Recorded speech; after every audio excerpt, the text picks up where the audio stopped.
Je filme. Bouge pas, ça je filme. Si je bouge plus, t'es foutu. Voilà. Ah, j'ai retiré mes lunettes. Pour faire un peu poète. Là, c'est parfait. Tu veux que je mette les yeux au plafond, au sol? Pardon? Non, dans la lumière, c'est pas mal comme ça. Les yeux dans la lumière? C'est effrayant. C'est effrayant. Dis-moi tout. Tu montes ou pas? Ou c'est direct? Tu sais brut? Souvent, c'est direct. D'accord. Donc dis-moi, je sais pas, lance-moi un petit peu. On est quel jour aujourd'hui? Ça, c'est une question profonde. On est le lendemain d'hier. Ah bon? Oui. On est le lendemain d'hier.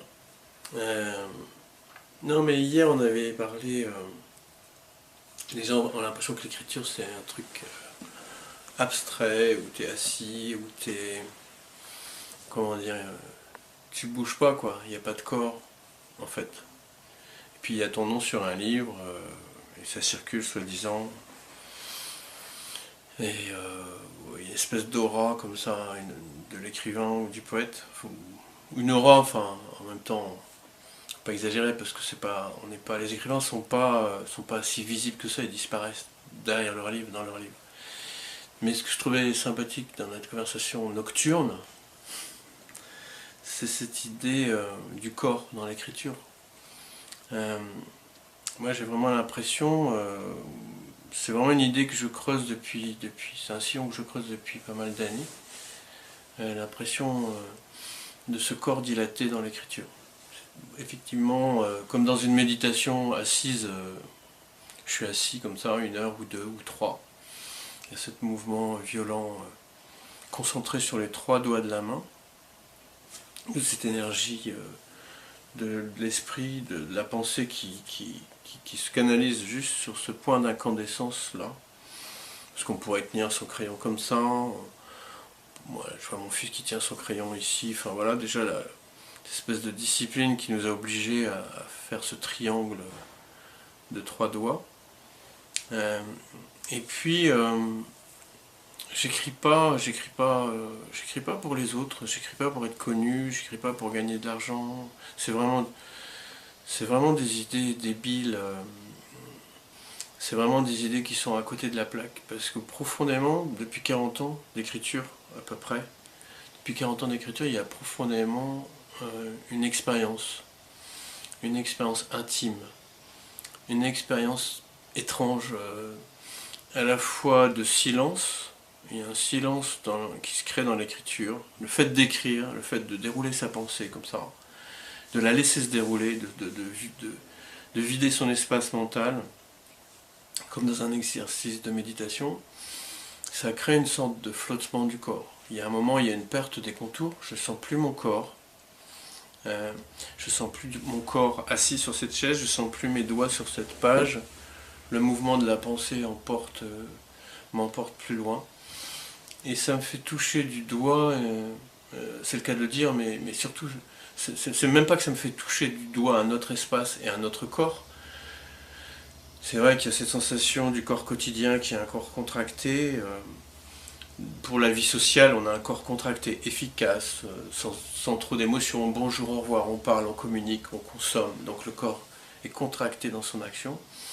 Et là, dans l'écriture, comme dans une méditation, comme dans une forme de prière, mais laïque, le corps se dilate.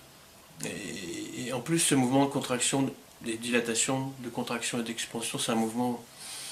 Il paraît que l'univers est en expansion. D'ailleurs, c'est une idée incroyable à imaginer. Comment on peut imaginer que quelque chose d'infini continue de se dilater?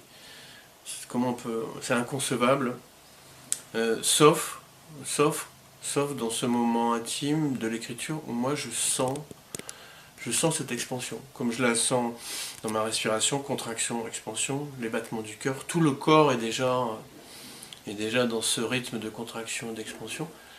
Et dans l'écriture, à un moment donné, c'est comme une espèce d'éclosion, une espèce de... La bulle du corps éclate, et je suis dans une expansion.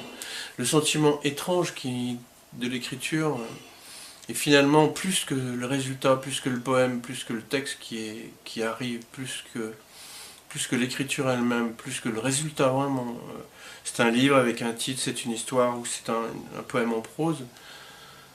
Dans ce mouvement de gauche à droite, pour moi, c'est la recherche de cette sensation de l'éclosion d'un corps, de la bulle de mon corps qui éclate, et à un moment donné, encore plus profondément, cette chose étrange, je mets deux mots comme ça pour essayer de qualifier cette sensation, du toucher de l'infini.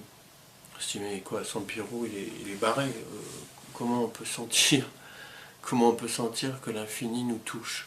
Mais pourtant, c'est l'expression pour moi la plus précise que j'ai trouvée. J'ai à un moment donné, physiquement, charnellement, cette sensation d'un toucher de l'infini sur ce corps éclaté. Et j'ai accédé à mon autre corps, ce que dans la religion on appelle l'âme, ou dans la philosophie l'esprit. Cette sensation de rejoindre mon corps infini. Cette sensation de rejoindre mon corps infini, elle est extrêmement agréable, elle est puissante, elle génère une sorte de bien-être. Dans la méditation, pour moi c'est un état assez profond de méditation. On peut appeler ça aussi un état de pleine conscience. Chacun trouve un langage pour nommer cet état. Et je pense qu'aussi je l'ai vécu ça assez tôt dans l'enfance. Je l'ai vécu ce sentiment du toucher de l'infini, d'expansion de mon corps. Je l'ai vécu d'abord dans ma solitude d'enfant dans la nature, où je me perdais, je m'égarais dans des grands espaces comme ça. J'avais l'impression d'être absorbé par le paysage totalement, de devenir l'arbre, le ciel, de devenir totalement... d'entrer... que tout ce paysage entre dans mon corps et que moi j'entre dans cet infini du paysage. Ça procure une joie, ça procure une détente. C'est presque un moment, c'est peut-être une illusion, mais elle est forte, c'est presque un moment où on n'aurait pas peur de mourir. Je dirais, moi, oui, en tout cas, mourir ne me fait pas peur à ce moment-là. Il n'y a pas d'apparition d'un Dieu puissant, je ne vois pas la Vierge Marie, je ne vois pas Jésus, il n'y a même pas d'apparition d'un Dieu, il n'y a pas une figure divine derrière ça, il y a juste... dans ce toucher de l'infini, il y a un état corporel d'apaisement profond, d'accueil. Je suis accueilli par un espace infini. Ça aussi, c'est complètement surréaliste, mais c'est pourtant réel comme sensation. Je suis accueilli dans cet espace infini et j'ai l'impression que je ne sais pas où je commence, je ne sais plus où je finis, je ne sais pas combien jusqu'où ça va durer. Il y a une espèce de ce sentiment du toucher de l'infini. C'est comme si l'espace et le temps se recouvraient et me recouvraient. L'espace et le temps me recouvraient. Et effectivement, la peur de mourir tombe en poussière. Il y a vraiment ce sentiment du voyage vers l'autre corps. Je l'ai vécu donc de façon presque, dans l'enfance, de façon presque initiatique, dans mes promenades solitaires, mais aussi, c'est amusant quand j'allais voir ma grand-mère et mon grand-père. Moi j'étais une famille bruyante, ouvrière, 3 enfants, plus des enfants qui venaient à la maison, qui étaient de la DAS, etc. Donc on était une famille, il y avait des injonctions, des interdictions, il y avait beaucoup de langage pour ne pas faire ou faire des choses. Et quand j'arrivais chez mes grands-parents, c'était le silence, c'est-à-dire que c'était des gens qui ne parlaient pas, ou très peu. J'arrivais, j'embrassais ma grand-mère, je m'asseyais en face d'elle, et je la voyais à la fenêtre, assise, comme ça, contemplative, mais vraiment ailleurs. J'avais entre 6 et 12 ans. Et je m'asseyais à côté d'elle, et elle n'attendait rien de moi, elle ne me demandait rien, elle ne me parlait pas. Et moi j'entrais dans son silence, qui faisait tomber le langage en poussière, mais pas seulement le langage, qui faisait tomber en poussière tous les contours de la maison, les contours de la rue. Tout tombait en poussière, comme ça, dans ce silence, et j'avais l'impression que ma grand-mère elle était là, son corps était là, et qu'une autre partie d'elle, mais je le vivais, c'était pas une pensée intellectuelle, une autre partie d'elle était ailleurs, était loin, était dans un ailleurs. C'est-à-dire qu'à 6 ans, entre 6 et 12 ans, je sentais palpable cet ailleurs dans le corps et le regard de ma grand-mère, qui avait les yeux qui partaient ailleurs, qui était assise en face de moi. Et c'était pas un silence de mépris, c'était pas un silence qui voulait dire je ne t'aime pas, c'était pas un silence qui voulait dire je ne te vois pas, c'était un silence de l'invisible, de l'au-delà. Cette initiation-là, mon grand-père, pareil, il m'a amené dans son atelier, me montrait, faisait des gestes sans parler. Et c'est étrange à quel point aussi je me suis aperçu que dans mon écriture poétique, toutes les images qui sont employées, toute la vibration, il y a une question, on pense le langage comme avec du rythme, avec des mots, avec des images, avec du sens, on pense le langage comme ça, le langage poétique, mais il y a quelque chose, moi, dans le langage, de vibratoire. Je pense, par exemple, l'équivalent chez certains peintres de cette vibration. Je pense à Giacometti, par exemple, quand il fait ses portraits, où il fait des portraits de personnages avec un fourmillement de lignes, une espèce d'irradiation de lignes qui tout à coup font surgir un personnage. Et cette vibration du dessin, elle fait apparaître quelqu'un qui est là, qui apparaît dans le dessin, et qui n'est pas là puisqu'il est en vibration. Je pense à Eugène Leroy avec ses superpositions de couches de peinture, etc. Et c'est un peu la même chose, c'est-à-dire que dans l'écriture, je m'aperçois que je touche à ce moment vibratoire du langage qui fait tomber le langage en poussière. C'est très étrange d'avoir l'impression d'écrire des proses poétiques surtout pour faire tomber le langage en poussière, pour que quand on me lise, les mots tombent en poussière, à la fois dans mon texte, dans le mental de celui qui me lit, le langage tombe en poussière, et dans cette poussière, je reviens dans l'atelier de mon grand-père où il y avait des particules de poussière qui se soulevaient. Dans le rayon de soleil, je voyais ces particules de poussière, et à côté du rayon de soleil, je ne voyais rien. C'est-à-dire que les particules en suspension dans le soleil étaient visibles grâce à ce rayon de soleil. Il y a donc la page blanche, cette espèce tout à coup de possibilité laser de la présence et de rendre présent ces particules invisibles qui font tomber le langage en poussière. Dernière expérience très proche de ça, de l'écriture et de la méditation, qui pour moi sont deux actes charnellement très proches, pour accéder à ce toucher de l'infini.